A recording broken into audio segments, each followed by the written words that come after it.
So here's how you install the 2-inch extension for the straight fork for a Zenith. Just line up the two side ones first and snug them up. Then you can actually back them off a tiny bit. Run a drill through the other four, one at a time.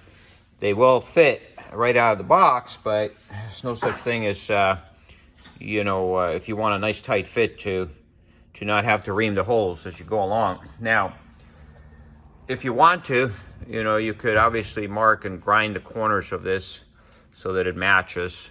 Not necessary. Another tip is if you're going to have a tow bar, sometimes you use longer bolts in the front and another piece on here for your tow bar, but those are optional things. But here's a spacer, and it comes in with 6 bolts and the nuts and the hardware. I like to put them in from the bottom up with no washers underneath, just to get maximum clearance to the tire. If that's not an issue and you'd rather have the hardware on the bottom, then you can do it that way too. And pretty easy installation. Everything is included in the box: a spacer, link to this video, and the hardware.